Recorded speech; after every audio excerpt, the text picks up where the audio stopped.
High, আমি তন্ময়। আমি একজন সিনেমাটোগ্রাফার। তো আজকে আমি শ্যুটের জন্য বেরিয়ে পড়লাম। আজকে আমার কল টাইম ছিল সন্ধ্যে 6টা। তো আমি বিকেলবেলা রেডি হয়ে বেরিয়ে পড়লাম। আমি রেডি হয়ে বাসে উঠে বারাসাতে চলে আসলাম, কারণ আজকে আমি বাইক নিয়ে যাব না। লোকেশানটা অনেকটাই দূর। লোকেশানটা হচ্ছে প্রিন্সেপ ঘাট থেকে 2 স্টপেজ পর। তো আমি বারাসাত থেকে একটা ট্রেন দেখে রেখেছিলাম, ওই ট্রেনটাই টাইম মতো আমাকে পৌঁছাবে, কারণ ওখান থেকে আমাকে আরও 2 মিনিট হেঁটে যেতে হবে লোকেশানটা যাওয়ার জন্য। তো আমি ওই ট্রেনটায় উঠে পড়লাম। ট্রেনটা ছিল প্রচণ্ডই ফাঁকা, কারণ বনগা লোকালে যা ভিড় হয় ভাই, আমি বনগা লোকালে উঠেছি, আমি জানি। তো আমি ওই জন্য ট্রেনে ট্রাভেল খুব কম করি।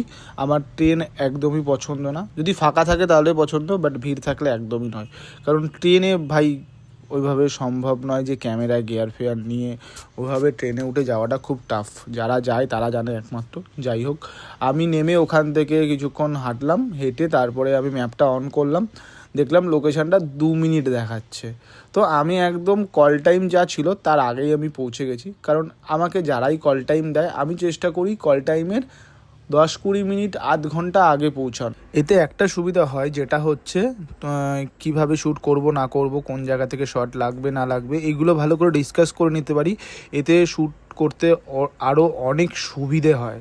তো আমি এখানে ক্যামেরা সেটিং করে রেডি হয়ে পড়েছিলাম। এখানে আজকে একটা গেট টুগেদার পার্টি ছিল। তো পার্টির পুরো ইভেন্টটাকে আমাকে কভার করতে হবে, পুরো ইভেন্টটাকে আমাকে নিতে হবে।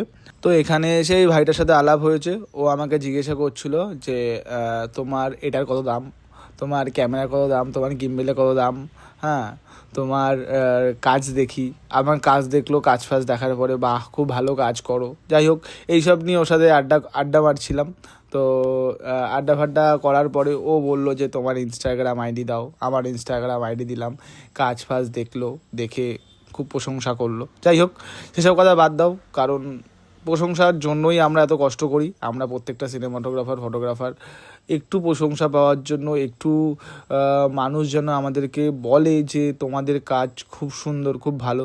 আমি এরকম ঠাকুরের আশীর্বাদে খুব কম বেশি পেতেই থাকি, যে লোকে আমাকে বলে যে তন্ময় খুব ভালো কাজ করছো, আরও এগিয়ে যাও। বাট এই বিশ্বাস করো, এই কথাগুলো শুনে না নিজেকে খুব প্রাউড অফ ফিল মনে হয়, কারণ মনে হচ্ছে যে একটা জায়গায় পৌঁছাচ্ছি হয়তো।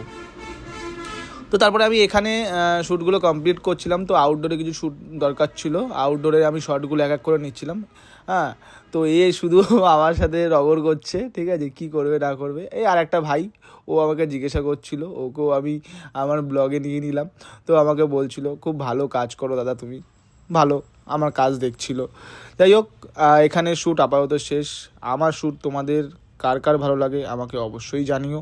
আর আমাকে যদি তোমরা বুক করতে চাও, আমার ফেসবুকে নাম্বার দেওয়া আছে, আমাকে অবশ্যই বুক করতে পারো। তো এখনকার জন্য বাইরে প্রচণ্ড ঠান্ডা পড়েছে।